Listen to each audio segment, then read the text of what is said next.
रैन पड़े तब ही उठ जाऊं। रात में हम सोते हैं, ठाकुर जी उठे ही रहते हैं हमारे। रात भर ठाकुर जी सोते हैं। आप जो चैन से सो रहे हो, अगर ठाकुर जी उठे तो ही सो रहे हो। ठाकुर जी सो गए होंगे ना तो रात भर आपके नेत्रों से अश्रुपात होंगे। ठाकुर जी उठते हैं, हम सोते हैं, और सुबह उठते ही हम बस केवल उनको उठा के स्नान करा के बैठा देते हैं। रैन दिना बाके संग खेलूं, ये भी ठाकुर जी करते हैं। बैठे ही रहते हैं, बस इंतजार करते हैं, समय मिलेगो मेरे सामने आवेगो, नेक देर बैठेगो, मुझसे बात करेगो, आरती करेगो, पूजन करेगो, मुँह कछु खवावेगो। और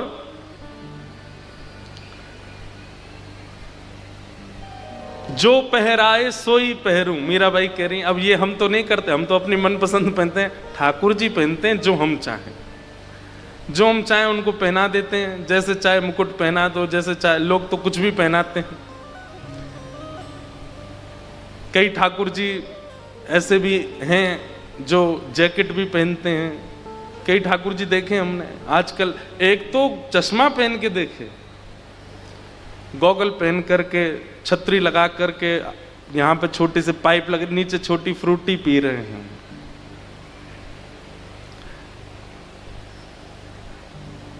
जो पहरावे सोई पहरूं, ठाकुर जी करते हैं ये काम, हम नहीं करते।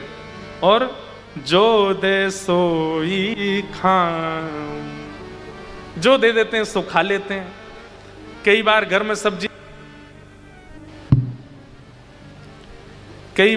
में सब्जी ना बनाने का मन होता है, बाहर से मंगा ली है, उसमें प्याज पड़ी है, तो ठाकुर जी को क्या दे रहे हैं, बोले दही का भोग लगा दो, खा लेंगे, बस पेट भर लेंगे। खा लेते हैं बेचारे। कभी कभी मेरे मन में आती है, हम जितनी यातना देते हैं अपने सेवा के ठाकुर जी, काउदना ठाकुर जी ने भ्रगुटी टेढ़ी कर ली, बोले चल बेटा अब तक।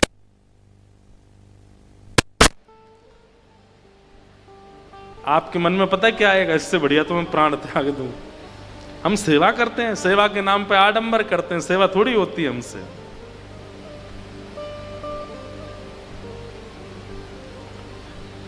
तो बस यहां 3 घंटा बैठ के सुना दूं, आप सुन लो, उसमें ही संतुष्टि रख लिया कीजिए, क्योंकि करने के लिए तो बहुत मुश्किल है। और एक और बात है, जो लोग करने का प्रयास करते हैं तो फिर उनके माता पिता रोक रहे हैं, उनके परिवारीजन रोक रहे हैं, फिर इतनी रुकावट, वो तो सबके जीवन में आई है। अब आप मेरे सामने पूछने के लिए आओगे कि क्या हो महाराज जी, बहुत माता पिता नहीं हो करने दे रहे, या पति देव ऐसे हैं, या पत्नी ऐसी है, या, तब तो मैं समझाऊंगा ही कि भाई निभाओ। लेकिन वास्तविकता तो यह है कि जिस प्रकार कोई प्रेमी अपनी प्रियतमा के लिए सबसे लड़ जाता है, ठाकुर जी के लिए लड़ जाओ सबसे। ठाकुर जी के लिए क्यों लड़ने में आपकी हालत खराब होती है? सब एक तरफ कर दो ठाकुर जी को सब समर्पित। पर यही है भक्ति का स्वरूप, प्रेम लक्षणा भक्ति का स्वरूप।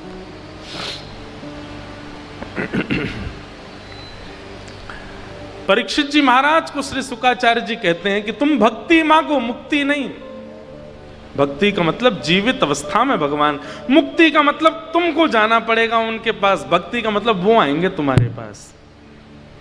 वो करो जिससे वो आवे। उद्देश्य हमारा कथा सुनने का, वृंदावन जाने का, नाम जप करने का, गुरु शिक्षा दीक्षा लेने का यही होना चाहिए। मृत्यु का क्षण आवे उससे पहले मुझे साक्षात राधा रमन लाल दिख जाएं, ये उद्देश्य। सुखदेव जी महाराज की बात मान करके परीक्षित जी ने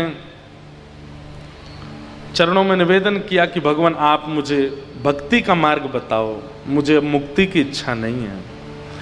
और तब श्री शुकाचार्य जी महाराज ने कथा सुनाना प्रारंभ किया। और कथा सुनाने में सबसे पहले सृष्टि का प्रसंग पूछा, सृष्टि कैसे बनाई, उसके बारे में हमें विस्तार से बताओ। शुकाचार्य जी ने विस्तार से सृष्टि का प्रसंग सुनाया। सृष्टि प्रसंग के मध्य में ही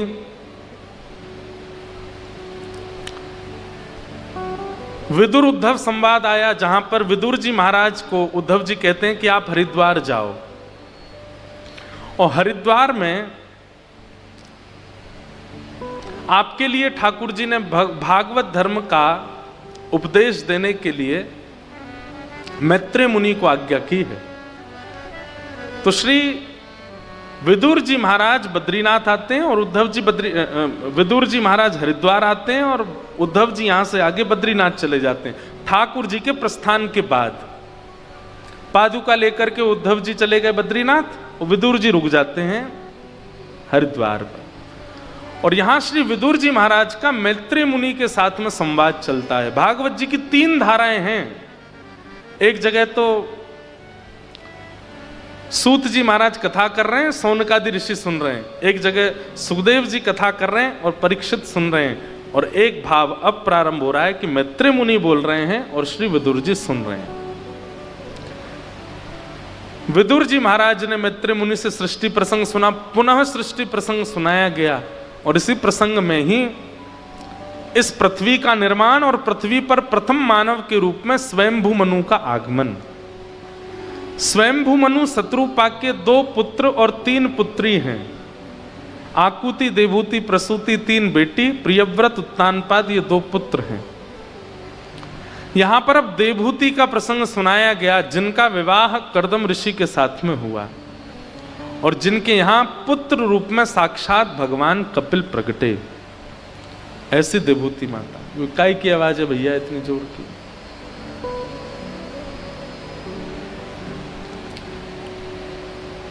सब लोग देखो सुनो।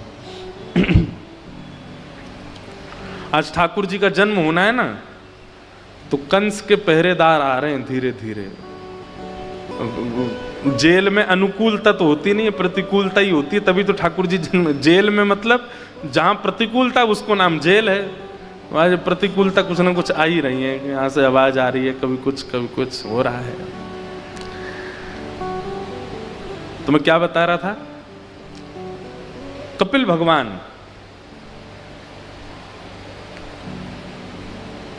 कर्दम ऋषि ऐसे ऋषि हुए हमारे भारतवर्ष के, जिन्होंने 1000 वर्ष तक तपस्या की और 1000 वर्ष बाद जब ठाकुर जी प्रसन्न होकर के प्रकट हो गए और कहा वरदान मांगो क्या चाहिए, तो कर्दम ऋषि क्या मांगते हैं कि तथा सचाहम परिवोडुकामा समानशीलां ग्रहमेधधेनुं उपेयवान् मूलमशेषमूलं दुराशय कामदुदांग्रिपस्य।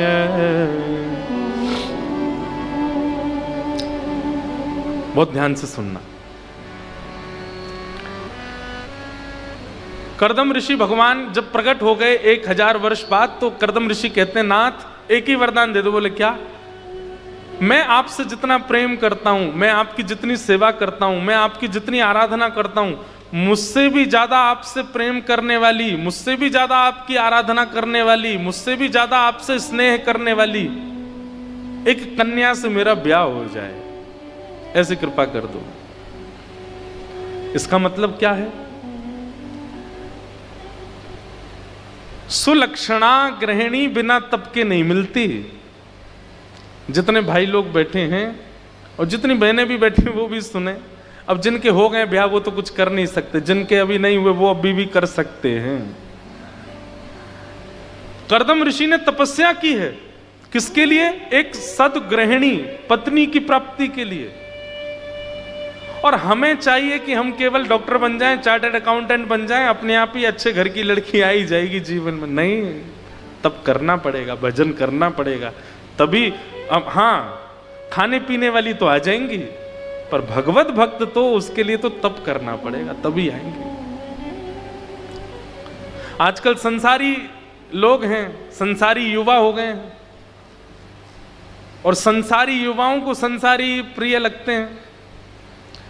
आजकल के लड़का लड़की ऐसे हो गए खाने पीने वाले कि वो जब ब्याह करने के लिए जब उनके पास संबंध आता है तो वो उससे गुपचुप पूछ लेते हैं, तुम भी खाती हो, तुम भी पीती हो? बोल हाँ। अरे फिर तो माता जी को बोल दो हाँ है, दोनों रात में पिया करेंगे।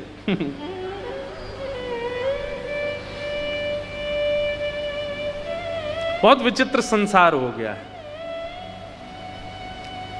पहले ऐसे कहा जाता था कि लड़का खाता पीता नहीं हो तो ही ब्याह करेंगे, अब यह खाता पीता होना चाहिए, ना हमारी बेटी रह ही नहीं पाएगी।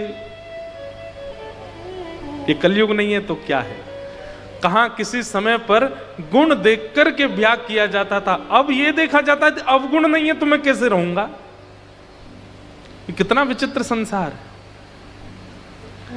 आजकल स्कूल यूनिवर्सिटी के बच्चे, हम जाता हूं मैं कभी कभी यूनिवर्सिटीज में, तो वहां देखने में आता है सबसे कम मित्र उन लोगों के जो बहुत सुधरे हुए हैं, और सबसे ज्यादा मित्र उनके जो बिगड़ैल हैं, एक नंबर के। जो बालक रात्रि 10:30 11 बजे सो जाता हो, बच्चे उससे बात नहीं करते, बोले अरे भाई ये तो बहुत सुधरा हुआ है भाई, हमारे संग नहीं निभेगी तुम्हारी। इसलिए अब तप करना पड़ेगा, ब्याह के लिए तप करना पड़ेगा। करदम ऋषि ने किया। एक बात बताएं, अनुकूल पत्नी मिले, अनुकूल पति मिले, भगवान की बहुत बड़ी कृपा। और अगर प्रतिकूल पत्नी मिले, प्रतिकूल पति मिले, तो भगवान की बहुत बड़ी कृपा, विशेष कृपा। अनुकूल मिले तो कृपा, और प्रतिकूल मिले तो विशेष कृपा। आप कहोगे कैसे? अनुकूल मिले तो दोनों बैठ के कथा सुनना, और अगर प्रतिकूल मिले तो उसके हिस्से का जो प्रेम है वो भी ठाकुर जी को दे देना। अब अनुकूल मिलेगा तो प्रेम में भी विभाजन होगा ना। अनुकूल अगर मिलेंगे जीवन साथी तो प्रेम में विभाजन होगा, थोड़ा प्रेम उनको देना पड़ेगा, अनुकूल है। लेकिन प्रतिकूल मिले तो पूरा ही पूरा ठाकुर जी को दे दो, लो इनके बटका भी आपको अर्पित। एक हमारे परम भक्त हुए भारतवर्ष में, उनका नाम था श्री तुकाराम जी महाराज।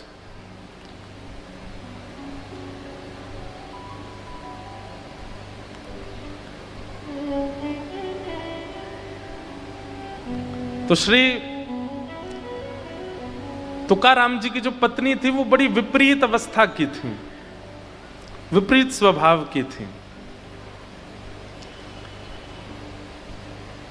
एक बार एक गांव में लड़का था, बहुत अच्छी कथा है, ध्यान से सुनना, मुझे बड़ी अच्छी लगती है। एक महापुरुष कैसे उत्तर देता है।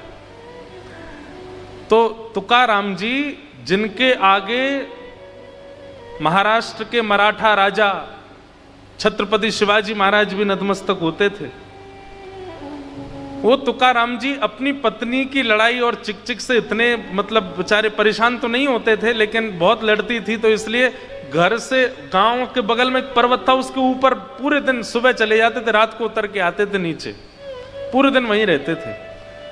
तुकाराम जी से मिलने छत्रपति शिवाजी महाराज आते, बड़े बड़े संत आते, बड़े बड़े महापुरुष आते थे,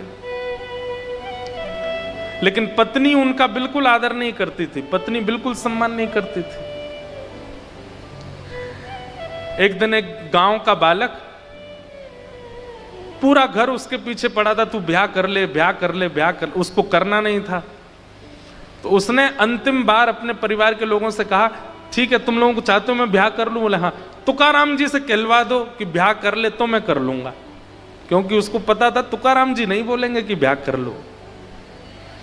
भाई दूध का जला, दूसरे को भी दूध जला हुआ पीने नहीं देता, छाछ फूंक फूंक के पीता, ये तो बात है, पर दूध का जला दूसरे को सावधान कर दो, भाई फूंक मार के पियो, गर्म है। तो उसने मन में विचार किया कि तुकाराम जी का खुद का विवाह इतना ज्यादा विचित्र गया है, वो मेरा ब्याह तो मना ही कर देंगे घर वालों को। तो उसने घर वालों से कहा, तुकाराम जी अगर बोल देंगे कि ब्याह कर लो तो मैं कर लूंगा। घर वाले बोले ये भी कोई बात है, तुकाराम जी तो मना ही करेंगे, बोले इसीलिए तो उनसे कहलवा दो, मैं तुरंत ब्याह कर लूंगा। सब लोग इधर देखो, ध्यान से सुनो। तो घर के सब लोग उसको लेके गए तुकाराम जी के पास, जाके बोले इसने कहा है कि तुकाराम जी अगर बोल देंगे तो मैं ब्याह कर लूंगा, देख लीजिए आप आज्ञा कर दी। तुकाराम जी बोले जितनी जल्दी हो सके उतनी जल्दी ब्याह करो, जितनी जल्दी हो सके उतनी जल्दी इसका ब्याह करो। तो घर के लोग तो तुरंत, अगली बात सुनी नहीं, तुरंत भागे वहां से, बोले अब हम व्यवस्था कर रहे हैं, अब तू कुछ नहीं कर सकता, अब तो तेरा ब्याह होगा। सब चले गए तो उसने चरण पकड़ लिए तुकाराम जी के, बोले आप ये तो आपने गलत किया, आप महापुरुष हैं, आप श्रेष्ठ जन हैं, और श्रेष्ठ जन अगर देख लेते हैं कि मार्ग में कांटे पड़े हैं तो दूसरों को सावधान कर देते हैं कि तुम मत आना, कांटे हैं। आप कैसे? ये तो आपने वो वाली बात कर दी कि मुझे कांटे लगे तो तू क्यों बचे, तेरे को भी लगने चाहिए। तुकाराम जी बोले नहीं। तो क्यों कहा आपने कि ब्याह कर लो? आपका विवाह कैसा गया है सब जानते हैं, फिर आपने क्यों कहा? तुकाराम जी बोले देख, पत्नी अगर तेरे मन अनुकूल आ गई तो कोई शिकायत नहीं है, बढ़िया चलेगा जीवन। और पत्नी यदि विपरीत आ गई तो एक गांव में 2 तुकाराम हो जाएंगे, एक मैं भी एक तू भी। तू भी भजन करियो संग बैठ के। मेरा उत्तराधिकारी कौन फिर? हाँ, मेरी गद्दी पे कौन बैठेगा? तब वो बालक तुकाराम जी के सामने रोने लगा और उसने चरण पकड़ लिए, तुकाराम जी से बोला महाराज एक बात बताइए। बोले क्या? इतनी विपरीतता है आपके जीवन में, आपकी पहली पत्नी ने प्राण त्याग दिए, आपका इकलौता बेटा था और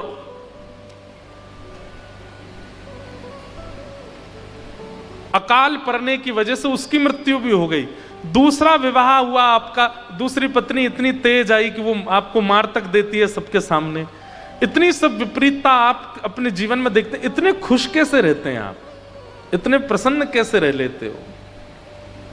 हमारे जीवन में एक कष्ट आता है तो हम तो कितने दिन तक चिंता में रहते हैं, पर आप इतने कष्टों में रहते हो भी इतने प्रसन्न कैसे हो? तुकाराम जी महाराज ऐसा उत्तर देते हैं। तुकाराम जी कहते हैं मेरे जीवन की बाद में चर्चा करना, ये सब जेल का निर्माण हो रहा है, ठाकुर जी आएंगे ना। तो तुकाराम जी बोले एक तो मेरा एक स्वरूप और है कि मैं कथा और भूल जाता हूं, जरा सा भी कोई यहां से उठता भी है ना तो भूल जाता हूं, इतनी मुझे सावधानी से कथा कहनी पड़ती है। तो तुकाराम जी बोले देखो, मेरे जीवन में खुशी कैसे आई है, आनंद कैसे आई, ये सब मैं तुझे बाद में बताऊंगा, लेकिन तेरे माथे पे मैंने कुछ पढ़ लिया है। तो बालक बोला क्या पढ़ लिया? बोले 7 दिन बाद तेरी मृत्यु होने वाली है। वो बालक बोला मैंने तो गलती कर दी आपसे पूछ के, ये तो मैं आपसे कुछ और पूछ रहा हूं, आप उत्तर कुछ और दे रहे हो, आप कह रहे हो तेरे जीवन के 7 ही दिन बचे। बोला हाँ 7 दिन में तू मरने वाला है, अब तू जा, 7 दिन में जो जो तुझे सुधार करना है सब कर ले, 7 ही दिन बचे। वो बालक भी मानता क्यों नहीं, तुकाराम जी बोल रहे हैं साक्षात। तो उठ करके चला गया, बोले जय हो भगवान जाता हूं। 7 दिन तक घर पे रहा, 7 दिन बाद जब लौट करके आया तुकाराम जी के चरणों में आ गया, बोले आज तो मेरे प्राण जाने वाले हैं, मैंने सोचा कहीं और क्यों जाऊं, आपको देखते देखते आपके पास ही बैठ के भजन करते करते त्याग दूंगा। आपको जब ये पता है कि 7वें दिन प्राण जाने वाले हैं, तो अब 7 दिन में भी अब कौन से समय प्राण जाएंगे वो भी बता दीजिए। तुकाराम जी बोले बाद में बताएंगे, पहले ये बताओ इन 7 दिनों में तुम्हारी किसी से लड़ाई हुई?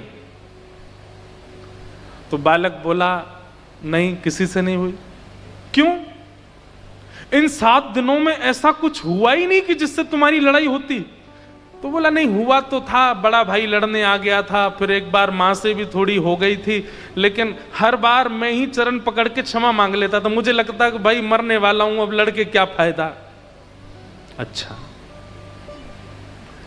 इन 7 दिनों में तू कभी, तेरे को कोई चोट नहीं लगी, कहीं दर्द नहीं हुआ, कुछ ऐसे रोया नहीं तू?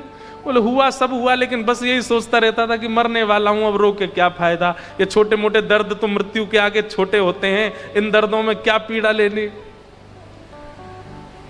तुकाराम जी बोले मेरी प्रसन्नता का कारण यही है, मैं हर दिन यही सोचता हूं, मेरी पत्नी विपरीत है, मेरी पत्नी लड़ती है झगड़ती है, मैं सोचता हूं इससे लड़के क्या फायदा, जीवन अंतिम कब आ जाए पता नहीं, उतने में भी भजन कर लेता हूं। कोई मुझसे लड़ने आता है, कोई मुझे पीड़ा देने आता है, कोई मुझे प्रतिकूलता देने आता, पर मैं विचलित नहीं होता, क्योंकि मैं हर क्षण को अपना अंतिम क्षण मानता हूं। मुझे लगता है कि अभी मैं इससे लड़कर के अगर अपना समय व्यर्थ कर दूंगा, कहीं अगले ही क्षण मेरे प्राण चले गए तो, इसलिए मैं सब जगह अपनी गलती स्वीकार कर लेता हूं, प्रसन्न रहता हूं, भगवत भजन करता रहता हूं। बालक ने चरण पकड़ लिए, बोले आप ही मेरे गुरु हो, मैं क्या पूछता हूं और आप कैसे उत्तर देते हो, वो बात देख करके मैं आनंदित हो गया। मैं अभी ब्याह कर रहा हूं आपकी आज्ञा से। तुरंत उसने ब्याह किया और तुकाराम जी ने उसका जीवन संवार दिया। सोचिए, ये सब भक्त जन, ये सब संत जन, ये सब महापुरुष जन, ये लोग ऐसा जीवन जी के हमें सूत्र दे करके गए कितने। इसलिए प्रतिकूल पत्नी अगर मिले, पति मिले, तो उसके बट का जो प्रेम है वो भी ठाकुर जी को दे देना। आप अपने भाग्य को बस मान लीजिएगा, जो था वो मिला है, और स्वीकार करके भगवत भजन करो। अनुकूल होता तो दोनों करते, प्रतिकूल है तो अकेले करो। हर स्थिति में सम रहो। तो कर्दम ऋषि ने भगवान से कहा कि मुझे अनुकूल पत्नी मिले। और कैसी अनुकूल? सुंदर नहीं, सुशील नहीं, मेरे समान आपसे प्रेम करने वाली, मुझसे भी ज्यादा आपसे प्रेम करने वाली पत्नी मिले। भगवान इतने प्रसन्न हो गए। भगवान बोले चिंता नहीं करो, स्वयंभू मनु की पुत्री देवहूति से तुम्हारा ब्याह होगा। और मैं तुम्हारे इस भाव से इतना प्रसन्न हूं, इतना प्रसन्न हूं कि तुम्हारे यहां पुत्र के रूप में मैं ही जन्म लूंगा, तुम्हारे यहां मैं जन्म लेके आऊंगा, जाओ। और कर्दम ऋषि के यहां 9 पुत्रियों ने जन्म लिया और 10वें संतान के रूप में भगवान कपिल का प्रादुर्भाव हुआ। बोलो कपिल भगवान की। जिन्होंने सांख्य शास्त्र का निरूपण किया, दर्शन शास्त्र की व्याख्या की, पूरे विश्व को सांख्य योग से अवगत कराया। अद्भुत ज्ञान के प्रणेता श्री कपिल भगवान देवहूति माता के साथ में सुंदर संवाद करते हैं। उस कथा को बड़े भाव से यहाँ पर सुनाया गया। सब, अब कथा तो बहुत बड़ी है, अनेक बार कही है विस्तार से, सबको प्रणाम करते हैं। आगे देवहूति माता की 2 और बहन हैं, आकुति और प्रसूति, इनका प्रसंग सुनाया गया।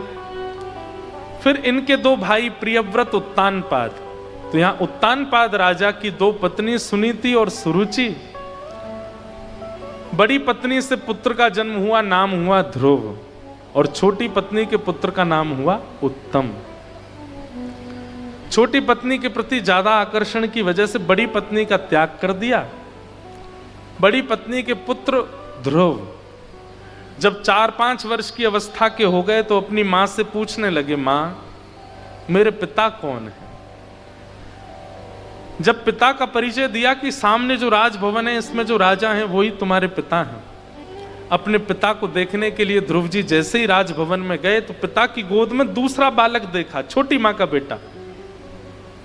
वो देख करके ध्रुव जी के मन में आया कि इस गोद का अधिकारी तो मैं भी हूं। जैसे ही अपने पिता की गोद में जाने के लिए आगे बढ़े, छोटी मां ने रोक दिया और कहा कि वो तुम्हारे पिता हैं, पर मैं तुम्हारी मां नहीं हूं, इसलिए तुम इस राज्य गद्दी पर नहीं बैठ सकते। अगर तुम्हें अपने पिता की गोद में बैठना है या उस राज्य गद्दी पर बैठना है तो भगवान का भजन करो, भगवान को प्रसन्न करके प्रकट करो। और जब भगवान कहें वरदान मांगो तो वरदान में यह मांगना कि मेरा जन्म छोटी मां के गर्भ से हो, मेरे गर्भ से जन्म लेकर के जब आओगे तब बैठोगे यहां। छोटे से ध्रुव जी महाराज रोते रोते अपनी मां के पास। अब ये सब कथाएं ना, इनका विस्तार इतना सुंदर है। सुनीति का रूप क्या है हमारे जीवन में, सुरुचि का रूप क्या है हमारे जीवन में, ध्रुव कौन है हमारे जीवन में, इस सब का बड़ा अर्थ है, पर वो समय की पाबंदी है, थोड़ा सा समझा देते हैं। सुनीति और सुरुचि ये 2 पत्नियां हैं, हम सबकी 2 पत्नी हैं। सुनीति यानी कि बुद्धि और सुरुचि यानी कि मन, हम सबकी 2 पत्नी हैं।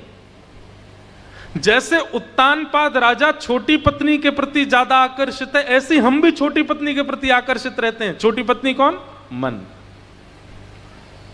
अच्छा, यह भी प्रमाणित है कि ये छोटी पत्नी कैसे है, क्योंकि बुद्धि तो तभी एक्टिव हो जाती है जब हमारा जन्म होता है, पर मन 12 साल के बाद, 13 साल के बाद, 14 साल के बाद एक्टिव होना शुरू। आजकल के बच्चों का तो 6 साल में ही हो जाता है। 3 साल के बच्चे को, 2 साल के बच्चे को मां जो खिला दे खा लेगा, जो पहना दे पहन लेगा। 6 साल का बच्चा तक भी माँ अगर उसको छोटे कपड़े पहना तो वो भी पहन के चला जाता है। 7 साल का होते ही फिर उसकी इच्छाएं प्रकट होने लगती, मैं तो ऐसे पहनूंगा, मैं तो वहां जाऊंगा। तब मन का जन्म होता है। तो मन छोटी पत्नी है, और छोटी पत्नी के प्रति हमारा आकर्षण ज्यादा होता है, और कभी कभी आकर्षण इतना ज्यादा हो जाता है कि हम बड़ी पत्नी का त्याग ही कर देते हैं, यानी कि मति। लेकिन मति से जो जन्म होता है वो होता है ध्रुव का। ध्रुव का मतलब क्या हो? ध्रुव का अर्थ ही होता है कल्याण, ध्रुव का अर्थ ही होता है परम सत्य। और छोटी पत्नी से जो जन्म होता है वो होता है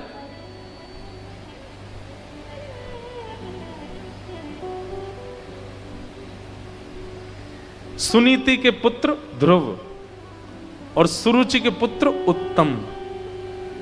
मन से जो जन्म होता है वो किसका होता है? उत्तम का। उत्तम वस्तु कल्याणकारी नहीं होती। अब आप मुझसे पूछो आपको अच्छा क्या लगता है, उत्तम क्या लगता है? तो अच्छी बात में मैं मन से जो जन्मा उसी का नाम लूंगा। क्या? रसगुल्ला अच्छा लगता है तो रसगुल्ला एक ही अच्छा है। जैसे ही 2 खाने शुरू किए, 3 खाया, 4 खाया, फिर वो बिगाड़ेगा ही। मन से जन्म लेने वाली वस्तु कल्याणकारी नहीं हो सकती, वो कुछ समय की प्रिय हो सकती है। लेकिन हम लोग मन के इतने आदी हो जाते हैं कि बुद्धि का त्याग कर देते हैं। आप लोग कहोगे महाराज जी तो फिर क्या करें, बुद्धि के अधीन रहना चाहिए? नहीं। इसका अर्थ क्या है? मन और बुद्धि दोनों अलग अलग विचार ना करें। ये दोनों जब अलग अलग विचार करते हैं तभी व्यक्ति महासंसारी हो जाता है। बुद्धि अलग विचार करती है, मन अलग विचार करता है। आध्यात्मिक व्यक्ति कथा सुनते सुनते, गुरु आश्रय में रहते रहते उसका क्या होता है? बुद्धि और मन ये एक धारा हो जाती है। जो मन की इच्छा होती है वही बुद्धि की इच्छा। और ये दोनों एक तभी हो सकते हैं जब मन में और बुद्धि में, दोनों में श्री कृष्ण बैठे हो। बुद्धि में संसार, मन में श्री कृष्ण, तो भी विलग होगा। बुद्धि में श्री कृष्ण, मन में संसार, तो भी विलग होगा। और इन दोनों में यदि श्री कृष्ण हो गए तो एक धारा हो जाएगी, और वही व्यक्ति आध्यात्मिक पथ, भक्ति पथ का पथिक बन के श्री कृष्ण की प्राप्ति कर लेगा, अपने जीवन का उद्धार कर लेगा। हमारी कथा में एक नियम बनाऊंगा मैं कि भाई खाली हाथ मत बैठो। ये तो सूत्र ऐसे सुंदर कभी कभी आते हैं मंच से लिखने वाले हैं। ये जीवन के कितने सूत्रों का उत्तर मिलता है यहां से। तो बड़ी पत्नी के पुत्र ध्रुव को डांट दिया छोटी पत्नी ने। ध्रुव जी महाराज मां के पास रोते हुए गए कि मां, छोटी मां ने ऐसा कहा, वन में जाके भगवान का भजन करके उनको प्रसन्न करके छोटी मां के गर्भ से जन्म हो मेरा, ऐसा वरदान मांगूं। तो बड़ी मां ने कैसे समझाया ध्रुव को? ध्रुव को बोली, बेटा व्यक्ति क्या बोलता है उसमें ग्रहण करने वाली क्या बात है, केवल उतना सुना करो, उसके अलावा सब छोड़ दिया करो। छोटी मां ने तुमसे क्या कहा? वन में जाके भगवान को भजन करके उनको प्रसन्न करो, बस यहीं तक सुनो। इसके आगे क्या कहा उसका विचार मत करो। मां हो तो ध्रुव की मां जैसी। और कहा, बेटा तू अभी जा वन में। ये संकेत समझ कि ठाकुर जी ने किसी से तुझे कहलवाया है कि तू वन में आके मेरा भजन कर, मैं तो तैयार बैठा हूं तुझसे मिलने को।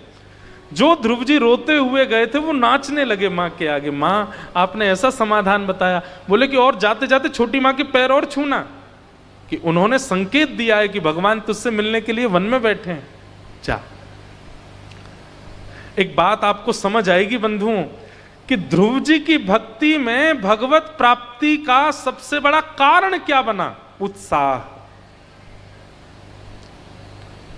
एक्साइटमेंट, जो उनकी मां ने प्रकट कर दिया है। बोले तेरे लिए भगवान वन में ही बैठे हैं, इसीलिए छोटी मां के माध्यम से तुझे संदेश भिजवाया कि तू वन में आ। ध्रुव जी इतने उत्सुक हो गए, अब उनको कुछ नहीं दिख रहा है और उत्सुकता में चले गए वन की ओर। नारद जी महाराज मार्ग में मिले। नारद जी ने भी परीक्षा ली ध्रुव जी की, उसमें पास हो गए। तब नारद जी ने उनको 12 अक्षर मंत्र प्रदान किया। नमो भगवते तुभ्यं वासुदेवाय धीमहि प्रद्युम्नायानिरुद्धाय नमः संकर्षणाय च। इसी श्लोक का द्वादशाक्षर मंत्र क्या बना? ओम नमो भगवते वासुदेवाय। ये द्वादशाक्षर मंत्र है। जरूर बंधुओं गंगा जी में स्नान करके और थोड़ा सा अंग गंगा जी में ही हो, चाहे पेट तक हो, कंठ तक हो, गंगा जी में बैठ करके जितनी क्षमता हो इस मंत्र का मनी मन जाप करना है। और जाप करते समय नेत्र खोले नहीं रखने, किसी को देख रहे हो उसको, उतनी देर ठाकुर जी का स्मरण करो। जो स्वरूप आपको प्रिय लगता है, राधा रमन लाल प्रिय लगते हैं, गिरधर लाल प्रिय लगते हैं, जगन्नाथ प्रिय लगते हैं, उस स्वरूप का चिंतन करके कर माला, माला ले सको तो अच्छा, नहीं तो कर माला करके इस द्वादशाक्षर मंत्र को जरूर गंगा जी में बैठ के जपो। आपको अनुभव होगा, अच्छा अनुभव होगा। ये द्वादशाक्षर मंत्र दिया, ध्रुव जी महाराज मधुवन में गए और मधुवन में जाकर विराजमान होकर के शंख चक्र गदा पद्म धारण करके श्रीमन नारायण ध्रुव जी के सामने प्रकट हो गए। बोलो भक्त वत्सल भगवान की। ध्रुव जी आ गए, भगवान आ गए। लोग कहने लगे 5 महीने में कैसे मिल गए? ठाकुर जी की प्राप्ति के लिए समय की अवधि कितनी होनी चाहिए? कितनी पता है? एक क्षण, एक क्षण में भी वो आपको मिल जाएंगे, यदि वो एक क्षण परिपूर्ण उत्सुकता से भरा होगा तो। नहीं तो लगे रहो सालों साल नहीं मिलेंगे ठाकुर जी। एक बात लिख लीजिएगा, आपके नियम से, साधन से, व्रत से, तप से ठाकुर जी प्रसन्न होते हैं, पर यदि इन नियम, साधन, व्रत, तप में उत्सुकता नहीं है तो ठाकुर जी मिलने में समय लगाएंगे। एकादशी करते हैं पर कैसे करते हैं? भार, आज तो मेरे मित्र का जन्मदिन है, क्या करें, एकादशी आ गई, अब तो मैं कुछ खा ही नहीं सकता, सारे छोले भटूरे खा रहे हैं, मैं तो देख ही नहीं सकता। अगर इस भाव से एकादशी भी कर रहे हो ना तो उत्साह शून्य हो गई, और उत्साह शून्य होते ही आपके नियम का, आपके व्रत का, आपके भाव का हनन हो जाता है। इसलिए भैया तीर्थ यात्रा, ध्यान से सुनना, तीर्थ यात्रा, व्रत, नियम, नाम जप और कथा, इन 5 में कुछ हो चाहे ना हो, उत्सुकता भरपूर होनी चाहिए। जब तक बिना उत्सुकता के इनका आप पालन करोगे, इनसे कोई फल प्राप्त होने वाला नहीं है। नाम जब आप जपते हैं तो उस समय यह नहीं होनी चाहिए 14 माला जपनी है, 11 माला जपनी है, गुरुजी ने 21 माला के लिए कहा, जल्दी जल्दी पूरी करूं, अरे क्यों नहीं हो रही। कई लोग जाप करते हैं ना, हम भी बचपन में जब करते तो जब करते करते अंदर देखते कितनी दूर रह गई अभी वो सुमेरु कब आएगा ऊपर। नहीं महाराज, जब करते करते सुमेरु आ गया और आपकी 11 माला पूरी हो गई तो मन में क्षोभ हुआ, इतनी जल्दी क्यों हो गया नाम पूरा, ये अभी और क्यों नहीं बढ़ा, और क्यों नहीं चला। 7:15 बजे जैसे ही मैं बोलूं कि अब हम कथा कल सुनाएंगे, तो आपके मुख से जैसे पीड़ा की आह निकलती है ना, ऐसे निकल पड़े कि अरे इतनी जल्दी कथा क्यों पूरी हो रही है, अब फिर कल 4 बजे तक प्रतीक्षा करो। और व्यास जी भी हमारे 4:30 से पहले तो आते नहीं है। विचार करें, ये व्याकुलता, उत्सुकता से ठाकुर जी मिलते हैं। बाकी जप, नियम, तप, कुछ भी हो, उत्सुकता।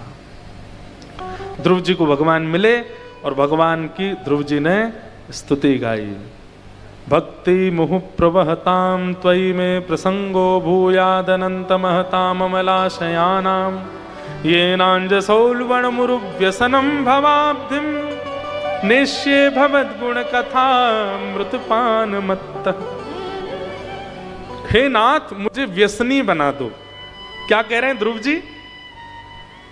मुझे व्यसनी बना दीजिए। भगवान बोले व्यसनी?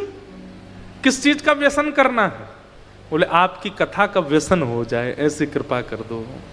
आपकी कथा सुनने का मुझे व्यसन लग जाए। व्यसनी व्यक्ति कैसा होता है? सब लोग इधर देखो, व्यसनी व्यक्ति कैसा होता है पता है? बहुत तेज सिर में दर्द हो रहा है, क्या करें? तो थोड़ी सी पी लो, ठीक हो जाओगे। बहुत चिंता हो रही है, अच्छा चलो संसारी पीने वाली वस्तु का नाम तो नहीं लेंगे, चाय, चाय भी व्यसन है। सिर में दर्द हो रहा, चाय पिला दो। अभी अभी भोजन किया, थोड़ी थोड़ी चाय और पी लें हैं। अब तो नींद आ रही है, चाय पी के सोएंगे। सुबह उठ गए, चाय पिलाओ। घूमने जा रहे हैं, बोले एक कटोरी चाय पी के फिर चलेंगे। अरे भैया जहां घूमने आए थे पहुंच गए, चाय तो पिएंगे, यहां उतरते ही पहले चाय। व्यसनी व्यक्ति क्या करता है? वो व्यसन करने के बहाने ढूंढता है। ध्रुव जी महाराज ने जो यहां व्यसनम भवाब्धिम शब्द कहा है, इसका मतलब क्या है? बोले मैं आपको याद करने के बहाने ढूंढूं, ऐसी मेरे जीवन की उत्सुकता बना दो नाथ। मैं केवल बहाने ढूंढा करूं, कैसे कथा सुनूं, कैसे मिलूं, कैसे जाऊं।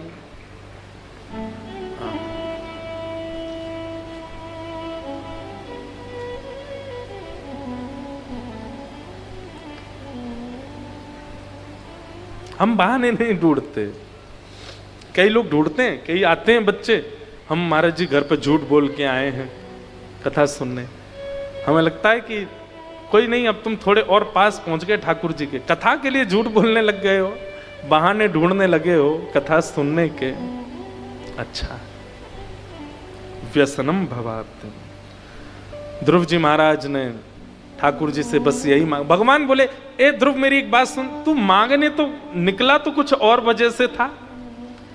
पिता की राज्य गद्दी पर बैठना था और यहां आकर के तूने गद्दी का चर्चा भी नहीं करी। तो ठाकुर जी आपके दर्शन के बाद अब संसार की कोई इच्छा नहीं। भगवान बोले नहीं, फिर भी वो सूक्ष्म इच्छा को मैं पूरी करूंगा और 36,000 वर्ष के लिए तुमको पृथ्वी का राजभार संभालना पड़ेगा। ध्रुव जी महाराज तो बड़े व्याकुल हो गए, बोले नाथ आपके दर्शन के बाद 36,000 वर्ष रहना पड़ेगा संसार में? ऐसा मत करो नाथ, आपका रूप देखने के बाद, आपकी झांकी हो जाने के बाद, आपका स्वरूप दिख जाने के बाद फिर कुछ और अच्छा नहीं लगता है नाथ। कृपा करके ये भाव मत करो। ठाकुर जी बोले नहीं, ये तो तुम्हें करना पड़ेगा, जाओ जाकर के पृथ्वी पर राज शासन करो। और ध्रुव जी को इस प्रकार भगवान ने अपना अनुगत्य प्रदान किया। बोलो भक्त वत्सल भगवान की जय। ध्रुव जी महाराज आगे चल के इनके वंश में इनके अंग हुए, अंग के बेटा बैन हुए, बैन के यहां भगवान पथु रूप धारण करके आए। भगवान से 10,000 कान मांगने की इन्होंने याचना की। ऋषभदेव भगवान का चरित्र सुनाया गया। उन्हीं के पुत्र भरत, जो कि तीसरे जन्म में जड़ भरत बने, रघुगण के साथ उनका संवाद सब सुनाया गया। अभी मास कथा हम 2 साल में एक बार मास कथा का एक जगह संकल्प ले लिया है हमने, 2 साल में एक बार 1 महीने की कथा करेंगे, तभी ये सब पूर्ण हो सकते हैं, नहीं तो इनकी पूर्ति हो नहीं सकती। इतनी विस्तृत है श्रीमद् भागवत जी की कथा। और भागवत जी कथा विस्तृत, पर उसका भाव आपको समझ आए उसके लिए कई उदाहरण बीच में देने पड़ते हैं, तो बहुत विस्तार हो जाता है। तो अगली मास कथा हमारी अप्रैल में है नासिक में, कभी संभवतः बनेगी।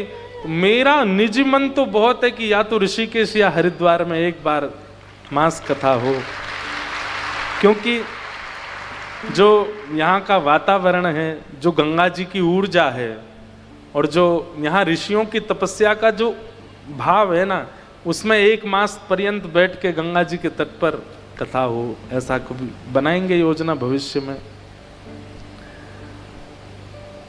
हमारी माता जी टेढ़ी टेढ़ी देख रही हैं हमको, बोले इसको तो यही लगता है करते रहें। अब क्या बताएं, अब बचपन से हमने गर्व से कथा ही सुनी है, तो और क्या आएगा, हमको यही आती है। बाकी तो ठाकुर जी कृपा करते हैं। तो इस प्रकार नरकों का वर्णन किया, भूगोल खगोल का वर्णन किया, वृत्रासुर की कथा का वर्णन किया, सबको हम प्रणाम मात्र कर रहे हैं। तत्पश्चात हिरण्यकश्यप के यहाँ प्रहलाद भक्त का आविर्भाव हुआ और प्रहलाद जी की रक्षा के लिए भगवान खम्भ से प्रकट नृसिंह रूप में हुए। बोलो नृसिंह भगवान की। हिरण्यकश्यप का वध किया। प्रहलाद जी ने भगवान की स्तुति गाई और स्तुति गाकर के ठाकुर जी को प्रसन्न किया। प्रहलाद स्तुति बहुत सुंदर है, कई बार विस्तार से कथाओं में सब भाव सुनाए हैं। आगे गजेंद्र मोक्ष की कथा आई, पहले दिन मैंने सुनाई थी। वली वामन अवतार की कथा आती है, जहां पर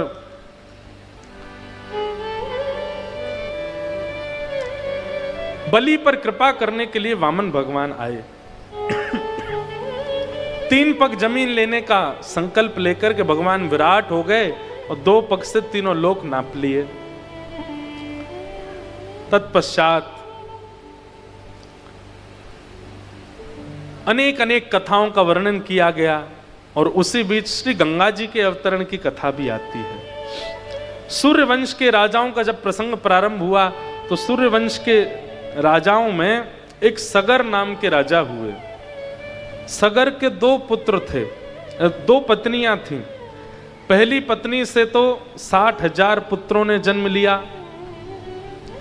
और दूसरी पत्नी के पुत्र हुए असमंजस, असमंजस के हुए अंशुमान, अंशुमान के हुए दिलीप और दिलीप के हुए भगीरथ।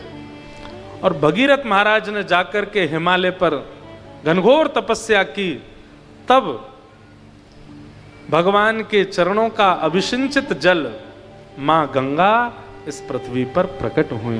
बोलो गंगा मैया की। कथा ऐसी है कि कपिल भगवान तपस्या कर रहे थे और सगर राजा जो थे ये अश्वमेध यज्ञ कर रहे थे। अश्वमेध यज्ञ में अश्व जो घोड़ा होता है उसको वन में छोड़ा जाता है और जहां तक वो घोड़ा जाएगा वहां तक दिग्विजय मानी जाती है राजा की।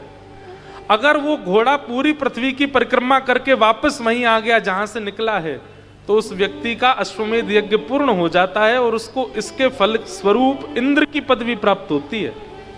तो इंद्र कभी नहीं चाहते कि किसी का अश्वमेध यज्ञ पूर्ण हो, इसलिए अश्व का हरण करके इंद्र ने कपिल मुनि के आश्रम पर बांध दिया।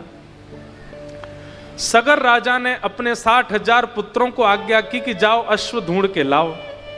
अश्व ढूंढते ढूंढते जैसे ही पहुंचे सागर के तट पर कपिल भगवान बैठे थे, अश्व मिल गया। तो ये 60,000 ने कपिल भगवान को दोषी मान करके उनको उनके तप में विघ्न डाला। तो कपिल भगवान ने नेत्र खोल करके देखा तो नेत्रों से अग्नि प्रकट हुई, 60,000 जल के भस्म हो गए। सगर राजा ने कहा कि भैया हमारे पुत्र गए थे अभी तक लौट के नहीं आए। तो अपनी दूसरी पत्नी के पुत्र असमंजस के पुत्र अंशुमान को भेजा कि तुम जाओ। तो अंशुमान ढूंढते ढूंढते गए तो देखा कपिल मुनि के आश्रम पर खूब सारा राख का ढेर लगा है। तब कपिल मुनि ने बताया यही तुम्हारे सब भाई बंधु हैं, योग अग्नि में जल के भस्म हो गए। तो असमंजस बोले इनका कल्याण कैसे होगा? बोले इनका कल्याण तो केवल एक से हो सकता। बोले क्या? जगत जननी गंगा जी अगर पृथ्वी पर आवे और उनका स्पर्श अगर इनकी अस्थियों को हो गया तो एक ऋषि की योगाग्नि में जलकर के भस्म होने वाले भी, ऋषि की योगाग्नि में जल के भस्म होने का मतलब है कहीं गति नहीं हो सकती। ऋषि की योगाग्नि में जल करके भस्म होने वालों की भी गति सुधार सकती है मां गंगा। तुम तप करके उनको लेके आओ। तब अंशुमान गए हिमालय पर, लेकिन अंशुमान ने तप किया, गंगा जी नहीं आई। सब लोग इधर देखो, ध्यान से सुनो। अब आ रही है कथा तो सुन लो, बहुत दिन बाद सुना रहे हैं। अंशुमान ने तप किया, गंगा जी नहीं आई। अंशुमान के पुत्र दिलीप ने जाकर के तप किया, गंगा जी नहीं आई। दिलीप के पुत्र भगीरथ जी गए और जैसे ही भगीरथ जी ने तप किया तो गंगा मैया ने विचार किया कि 3 पीढ़ियां निकल गई हमको बुलाने में, अब हमें चलना चाहिए। तो जैसे ही गंगा जी पृथ्वी पर आने लगी तो महादेव को पता चला 3 पीढ़ियां लग गई और तब गंगा जी जा रही हैं पृथ्वी पर। महादेव ने अपनी जटा खोल करके गंगा जी को उसमें बांध लिया क्रोध में भर के। गंगा जी बोली, क्या अपराध हो गया, आपने मुझे क्यों बांधा? बोले कि कुपुत्रो जायेत क्वचिदपि कुमाता न भवति। पुत्र कुपुत्र होता है, मां कुमाता नहीं होती। आप इतनी निर्दयी कैसे हो सकती हैं गंगा जी? 3 पीढ़ियां निकल गई और आप अब जा रही हो। महादेव ने तुरंत समस्त देवी देवताओं की फौज बुलाई, बोले बैठो सब यहां पे, ये कलिकाल आने वाला है और आप सब लोग इतना परिश्रम अगर मानवों से कराओगे तो कोई भक्ति नहीं करेगा, कोई भजन नहीं करेगा, कोई साधन नहीं करेगा। इसलिए सबको मेरी आज्ञा है, मानव के सहज सरल और बिल्कुल सामान्य से प्रयास पर भी आपको रीझना पड़ेगा और उस पर कृपा करनी पड़ेगी। तब सभी देवी देवताओं ने महादेव को आश्वासन दिया। शनि भगवान बोले, हम पे कोई तेल चढ़ा देगा, हम उसी से खुश हो जाएंगे। देवी मैया बोली, हमारे सामने लाल पुष्प चढ़ा देंगे, सिंदूर चढ़ा देंगे, हम उसी से ही खुश हैं। सभी देवी देवताओं ने सामान्य भाव कर दिए। तभी शंकर जी ने भ्रकुटी टेढ़ी करके गंगा जी को देखा, बोले आप कैसे प्रसन्न होगी? तब गंगा जी कहती हैं, गंगे गंगे तियो ब्रूयात यो जनानाम सतैरपि मुच्यते सर्व पापेभ्यो विष्णुलोकम सगच्छति। हे महादेव, मैं वचन देती हूं, मेरे प्रवाह होने वाले घाट से, सब लोग इधर देखो, ध्यान से सुनो, मेरे प्रवाही घाट से 100 योजन इधर की तरफ 100 योजन इधर की तरफ दूरी तक कोई व्यक्ति अगर सामान्य जल से स्नान करते समय भी अगर गंगे गंगे कहकर के स्नान करेगा तो मेरे में ही स्नान का उसको फल प्राप्त होगा और उसे विष्णु लोक की प्राप्ति होगी। समझ में आई बात? तब महादेव प्रसन्न हो गए, बोले हाँ अब ठीक है, बोले अब हमें मुक्त कर दीजिए। तब महादेव ने अपनी जटा खोली और पितु शिरसि पतंती जानवी न पुनातु। तब जानवी यानी कि श्री गंगा जी का पृथ्वी पर आगमन हुआ। बोलो गंगा मैया की जय। अनेक कथाएं, उनमें से एक कथा ऐसी भी है, अनेक अनेक जटाओं से बहती हुई, इसीलिए हिमालय के जगह जगह से गंगा जी का प्रादुर्भाव है। कहीं अलकनंदा बन के, कहीं भागीरथी बन करके, कहीं किसी रूप में गंगा जी आती हैं और यहां से थोड़ी दूर पर ही देवप्रयाग, वहां से गंगा बन करके फिर हरिद्वार आती हैं और पूरे विश्व को पावन करती हैं। तो ऐसी गंगा मैया के प्रादुर्भाव का सुंदर प्रसंग सुनाया गया। सूर्यवंश के राजाओं की कथा सुनाते हुए इसी सूर्यवंश में भगवान राम प्रकट हुए। एक श्लोक में हम लोग राम जी को प्रणाम करते हुए सीधे चलेंगे नंदोत्सव की ओर। 7:30 बज गए और फिर नंदोत्सव मनाएंगे, खूब आनंद होगा। सब लोग सावधानी से बैठना।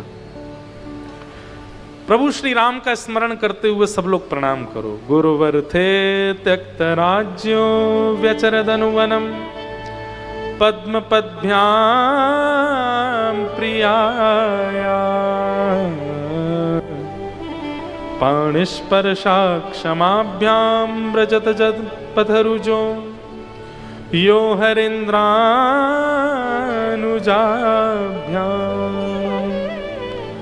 वैरूप्याशूर्पणख्या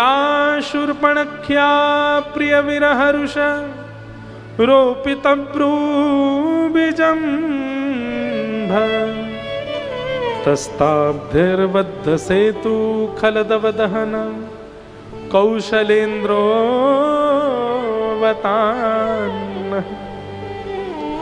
बोलो राजा रामचंद्र भगवान की। प्रभु श्री राम के प्रादुर्भाव की कथा सुनाई। भागवत जी में सबसे छोटी राम कथा है, 2 अध्याय में पूरी राम कथा सुनाई गई और इसे सुक रामायण कहते हैं। सुक रामायण में ऐसी ऐसी कथाएं हैं जो अन्य राम कथाओं में आपको नहीं मिलेंगी। ऐसी सुक राम कथा को हम प्रणाम करते हैं। तत्पश्चात सुखदेव जी ने चंद्रवंश के राजाओं की कथा सुनाई। इसी चंद्रवंश में भगवान श्री कृष्ण का प्रादुर्भाव हुआ। चंद्रवंश के समस्त राजाओं की कथा सुनाते हुए जैसे ही कृष्ण कथा आई, कृष्ण चरित्र आते ही सुखदेव जी महाराज, जैसे हमने 10-15 लाइनों में पूरी कथा सुना दी अभी आपको 8 स्कंदों की, ऐसे ही 2 श्लोकों में पूरी कृष्ण कथा सुना दी श्री शुकाचार्य जी ने। भगवान श्री कृष्ण का जन्म मथुरा कारागृह में हुआ। कारागृह से वसुदेव जी उनको लेके गोकुल चले गए। गोकुल में जाकर के ठाकुर जी थोड़े बड़े हुए, फिर वृंदावन चले गए। वृंदावन में लीलाएं करने के बाद ठाकुर जी मथुरा आ गए। कंस का वध करके भगवान ने जरासंध का वध किया। तत्पश्चात भगवान रण छोड़ करके द्वारिका चले गए। जरासंध को 17 बार हरा के 18वीं बार रण छोड़ के भाग गए और द्वारिका में जाके 16,108 भ्याग किए। महाभारत का युद्ध संपन्न कराया। गीता का ज्ञान देकर के ठाकुर जी वापस द्वारिका आए और द्वारिका आकर के अपनी लीला पूरी करके स्वधाम चले गए।